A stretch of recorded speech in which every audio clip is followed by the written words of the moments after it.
Jangan lupa like, subscribe, dan nyalain lonceng notifikasinya ya. Salam sepak bola, sahabat bola mania. Salam jumpa lagi dalam Bola Mania Channel bersama Yosef Tortulis. Tahun 2018, pesta Piala Dunia di Rusia heboh oleh aksi pasukan Sinteyong. Juara bertahan Der Panzer Jerman dipermalukan tim Ginseng Korea Selatan 0-2 dengan memakai formasi 4-2-3-1. Pasukan Sinteyong berusaha mengunci agresivitas permainan Der Panzer Jerman di lini tengah, lalu melakukan serangan balik melalui ruang kosong di sisi kanan dan kiri Jerman yang ditinggalkan oleh dua fullback mereka yang naik ikut menyerang.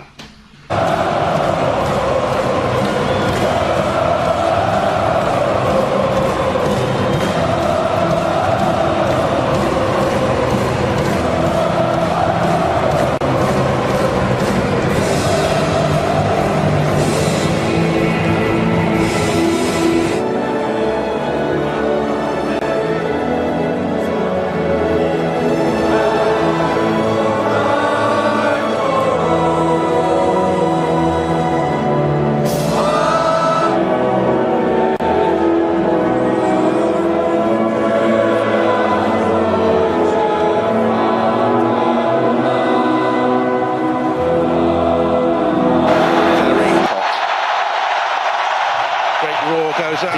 Turn here, straight at the goalkeeper, who spilled it! Oh, goodness me!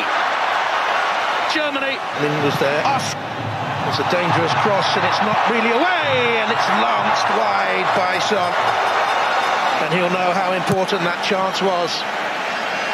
It's excellent pressure, superb football. You see again another long diagonal ball, this time getting Lee Young. Comes up away towards Kimmich. Free header should be a goal, and it's a brilliant save to thwart Goretzka. Best we've seen from Germany in the game.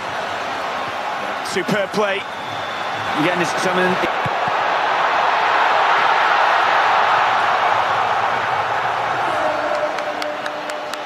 Here's Moon. Son.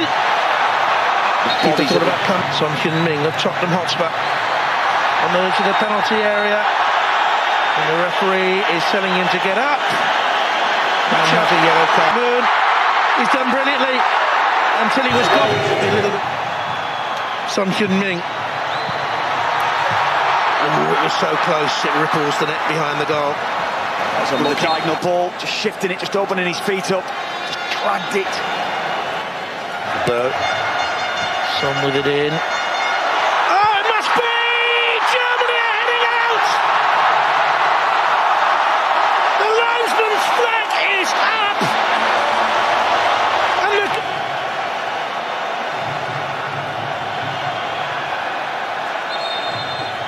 Yeah, oh, goal! He's on spot. It'll go down as history as the man who knocked Germany out in the first phase. And here's Son to wrap it up, all alone. Son Heung-min!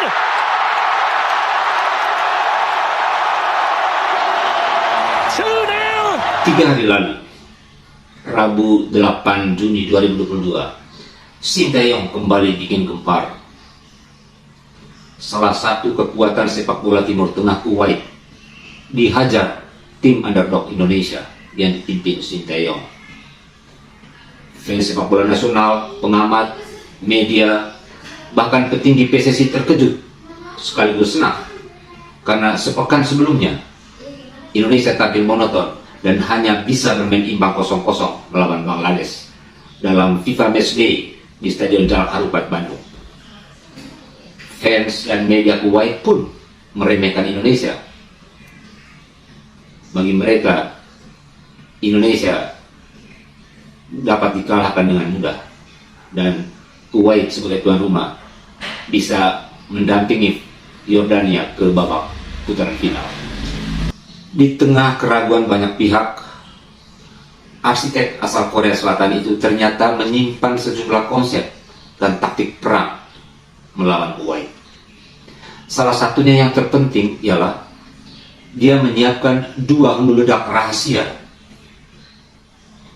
yaitu dua fullback Rahmat Irianto di kanan dan Arhan Pratama di kiri yang akan didorong ke depan menjadi back sayap dalam formasi 3-4-2-1, bukan dalam formasi 4-2-3-1 sebagaimana biasanya yang dipakai Sinteyong. Ibarat hulu ledak, keduanya Irianto dan Arhan dirancang untuk meledakkan benteng pertahanan Kuwait ketika penyerang Indonesia Sadil, Ramdhani, Lili Pali, dan Irfan Jaya dikunci oleh lawan. Barisan pertahanan Kuwait sama sekali tak menyangka kalau Sinteyong bakal melancarkan rudal rahasia Irianto yang kemudian menjadi kreator 2 gol Indonesia. Mencermati laga selama 90 menit, saya berkesimpulan bahwa kemenangan tim Garuda atas Kuwait ditentukan oleh jurus rahasia Sinteyong yang mengejutkan Viteslav Laviska, arsitek Kuwait asal Republik Ceko yang syarat pengalaman. Pertama, Sinteyong melakukan perubahan formasi secara mengejutkan dari formasi biasanya 4-2-3-1 menjadi 3-4-3 atau 3-4-2-1. Trio back sentral diisi oleh Rizky Ridho, Fahrudin, dan Elkan Bagot. 4 gelandang diisi oleh Arhan Pratama, Mark Klok, Ricky Kambuaya, dan Rahmat Irianto. Fullback Arhan Pratama yang biasanya di kiri didorong menjadi back sayap kiri. Menariknya, back sayap kanan diisi oleh Rahmat Irianto yang biasanya menjadi tandem Mark Klok di gelandang sentral. Sedangkan di barisan depan, Sinteyong menurunkan Irfan Jaya, Stefano Lillipali, dan Sadil Ramdhani. Dan juga menarik bahwa Sinteyong menyimpan Asnawi Mangkualam dan Witan Sulaiman sebagai senjata cadangan. Saya membaca Sinteyong memainkan formasi 3-4-3 atau 3-4-2-1 karena ingin mengoptimalkan potensi pemain yang dimilikinya, khususnya Elkan Bagot yang memiliki postur tinggi. Maka formasi 3 back sentral menjadi pilihan penting. Dengan trio back sentral di depan penjaga gawang Nadeo Agrawinata, maka pertahanan Indonesia bakal lebih kokoh. Di satu sisi, trio back sentral di depan penjaga gawang akan kokoh dalam menghalau bola-bola crossing dari kedua sayap yang menjadi kekuatan Kuwait dengan pemain-pemain yang memiliki postur yang tinggi. Di sisi lain, dengan 3 back sentral di jantung pertahanan, maka pertahanan Indonesia akan kokoh dan rapat untuk mengantisipasi permainan-permainan cepat kombinasi 1-2 yang dilakukan oleh penyerang maupun gelandang Kuwait melalui sentral pertahanan Indonesia. Hasilnya bisa kita lihat. Memang ada 3 peluang emas yang diperoleh Kuwait, salah satunya menjadi gol. Namun selebihnya pemain-pemain Kuwait seperti frustasi saking kokohnya tembok pertahanan Indonesia. Apalagi Sinteyong memakai 2 back sayap yang ngeyel, Arhan di kiri dan Rahmat Irianto di kanan, yang ditugaskan untuk meminimalisir pemain sayap Kuwait mengangkat bola dari kedua sayap ke jantung pertahanan Indonesia. Dari Marco. Itulah. Sabar dulu ya, main bola simpel dulu, jangan bola-bola terobosan terus. Geser ke sebelah kanan. Hasil diambil. Arhan mencoba menutup. Ada pergerakan Bander berbahaya.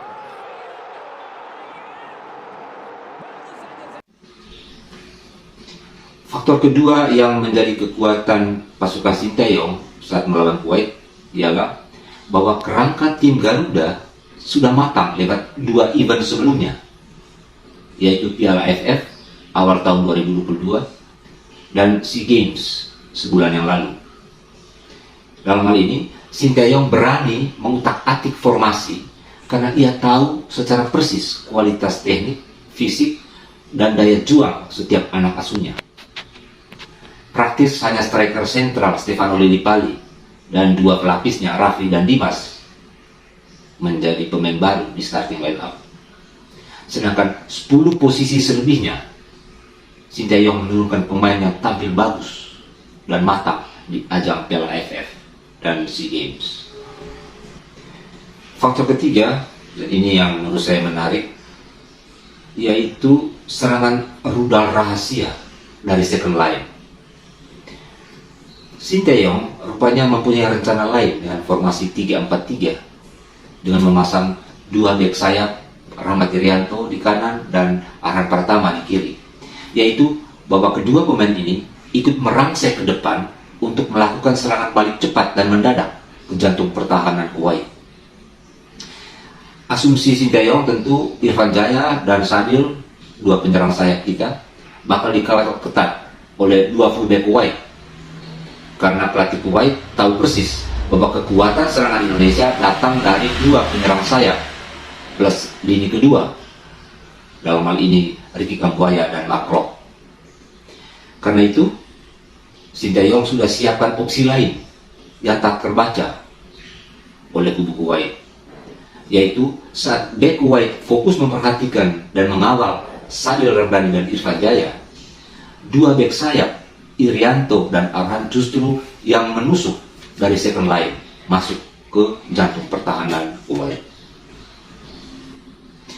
Taktik rahasia Sinteyong ini kita bisa lihat hasilnya di lapangan. Arhan misalnya beberapa kali merangsek masuk dan mengancam gawang Kuwait, terutama melalui permainan kombinasi 1-2 dengan Mark Klok maupun Ricky Kambuaya, dan sekali ia melepaskan tembakan keras dari sekitar garis 16. Sayang bolanya melambung. Dan dua gol Indonesia lahir justru dari aksi bek sayap Rahmat Irianto.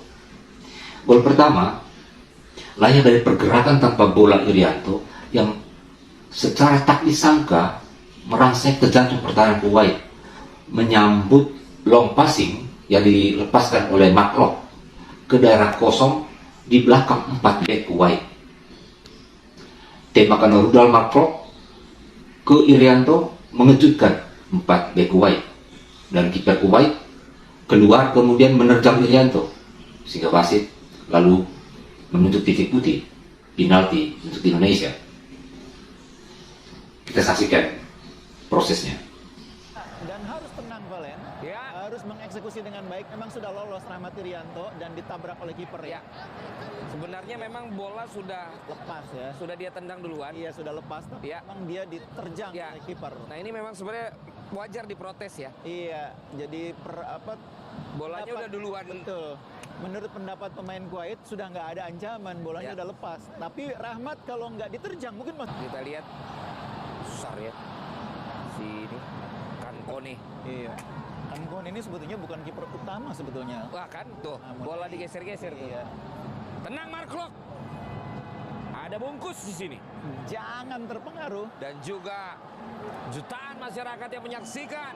Mari saudara-saudaraku, kita doakan agar ini akan menjadi gol penyeimbang bagi Indonesia. Mark Klok dengan jarak yang sangat sedikit, percaya diri sekali dia. Tendangan langsung, penalti, jebret!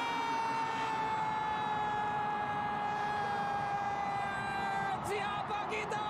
Indonesia! Siapa kita? Indonesia! Siapa kita? Indonesia! Mark Klok berhasil mengemban tanggung jawab mengambil tendangan penalti sebagai penyeimbang kedudukan setelah Rahmat Irianto dianggap.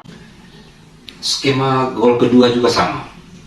Kali ini rudal jarak jauh ditembakkan oleh Fahrudin dari lini pertahanan Indonesia jauh ke lini pertahanan Kuwait. Rafli mengejar dan sukses menguasai bola. Lalu terjadilah permainan tiki-taka khas Indonesia. Rafli yang menguasai bola kemudian menyodorkan bola datar pendek kepada Irianto yang datang dari lini kedua memberi support. Irianto tanpa mengontrol meneruskan bola kepada Witan yang masuk ke jantung pertahanan dari Kuwait. Dan dengan sekali kontrol yang mengecoh, Witan kemudian melepaskan tembakan keras kaki kiri ke gawang Kuwait. Bola membentur kaki pemain Kuwait, tetapi bola liar itu langsung disambar oleh Irianto ke gawang kosong. 2-1 untuk Indonesia. Faktor keempat yang ikut menentukan kemenangan Indonesia atas Kuwait adalah pergantian pemain yang brilian yang dilakukan oleh Sinteyong. Kesan saya, Sinteyong memang sengaja menyimpan kartu as Witan Sulaiman dan Asnawi Akwala di babak kedua. Begitu masuk babak kedua, Sinteyong memasukkan Witan menggantikan Irfan Jaya dan Muhammad Rafi menggantikan Stefano Lillipali. Dan di kanan Rafi kemudian berkontribusi atas lahirnya gol kedua Indonesia.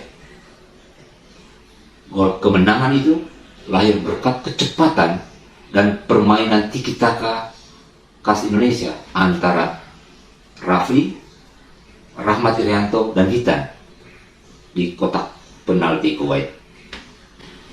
Faktor kelima yang menurut saya tidak kalah pentingnya ialah mental pemenang dan profesional yang ditanamkan Sinteyong kepada para pemain mulai berbuah, yaitu mental disiplin, disiplin bermain, disiplin menjaga posisi, kerja keras, dan pantang menyerah. Mentalitas itu sudah terlihat sejak di Piala AFF maupun di SEA Games. Terutama kalau kita ingat bagaimana tim Garuda bangkit setelah 2 kali tertinggal dari Malaysia di semifinal Piala AFF. Begitu juga di final melawan Thailand. Leg pertama kita kalah telak, kemudian leg kedua kita berhasil mengimbangi dan kita memang akhirnya hanya runner up. Lalu di SEA Games juga kita ingat bagaimana tim Garuda dihajar 0-3 oleh tuan rumah Vietnam, tetapi kemudian tim Garuda bangkit untuk kemudian menghajar Timor Leste, Filipina, dan Myanmar secara telak untuk merebut tiket semifinal. Dan akhirnya kita mendapat medali perunggu.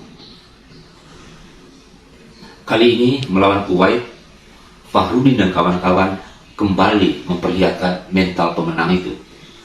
Mereka tak gentar menghadapi tuan rumah dan salah satu kekuatan sepak bola Timur Tengah, Kuwait. Juga mereka tak peduli dengan cuaca panas hingga 40 derajat. Setelah tertinggal 0-1, tim Garuda terlecut untuk menyerang balik lawan.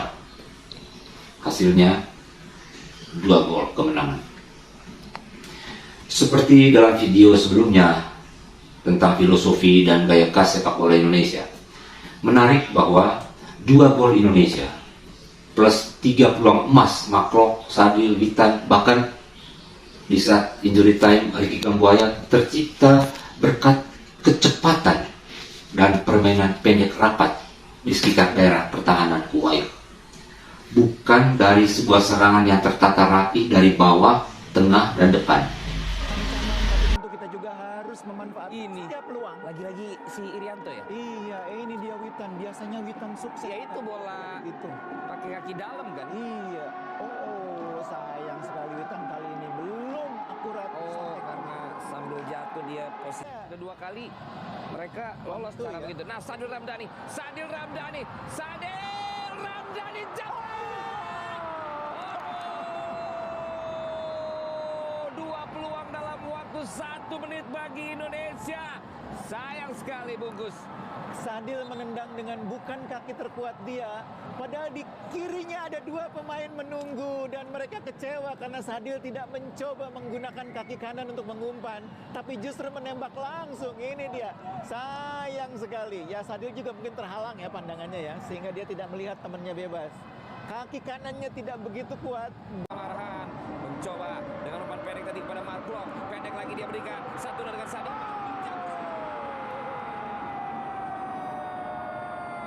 Lahirlah peluang pertama bagi Indonesia melalui serangkaian kerjasama yang baik yang dilakukan oleh Arhan dan juga Mark bungkus. Iya nih kombinasi yang cukup cantik antara 3 pemain.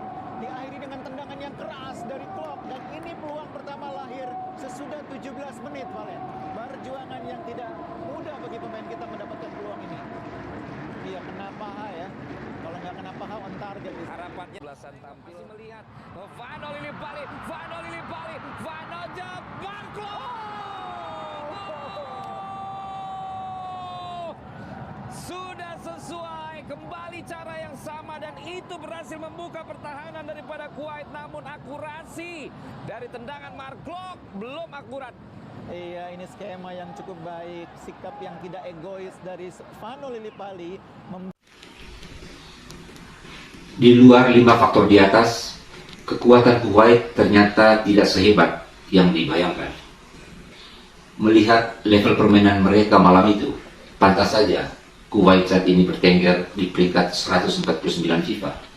Tidak terpaut jauh dengan posisi Indonesia di peringkat 155. Determinasi pemain-pemain Kuwait juga terlihat tidak kokoh, tidak kuat. Mereka bahkan seperti kehilangan kreativitas dan frustrasi untuk menembus rapatnya pertahanan Indonesia di sekitar garis 16. Soal kekuatan Kuwait ini, pelatih Sinteyong mengatakan begini, Kuwait sekarang tidak sekuat saat dirinya bermain untuk tim nasional Korea sebelum tahun 2000. Meski begitu, Sinteyong tetap merendah. Ia mengaku cukup terkejut Indonesia bisa mengalahkan Kuwait. Saya mempunyai kesan statement Sinteyong ini masih bagian dari strateginya agar Fahrudin dan kawan-kawan tidak jumawa atas kemenangan melawan Kuwait. Sebab Jordania, tim unggulan utama di grup ini, sudah menunggu. Ataukah Sinteyong sedang mengirim pesan ke PSSI yang berkeinginan agar Sinteyong melepas timnas senior dan fokus menangani timnas U19 yang akan tampil di Piala Dunia Under-20 tahun depan di Indonesia. Entahlah, tetapi satu yang pasti, publik sepak bola Indonesia semakin yakin bahwa Sinteyong mampu menerbangkan tim Garuda. Setelah pekan lalu, timnas Under-19 mempermalukan Ghana 1-0 di turnamen legendaris Stolen Cup, Prancis. 4 hari lalu, giliran Kuwait digilas. Jalan bagi Indonesia ke putaran final Piala Asia 2023 pun kian terbuka. Tiket ke putaran final bisa digenggam jika malam ini mampu mengimbangi Yordania dan memukul Nepal yang kurang diunggulkan di laga terakhir. Menarik untuk ditunggu. Jurus maut apa lagi yang akan dimainkan Sinteyong malam ini melawan unggulan Jordania.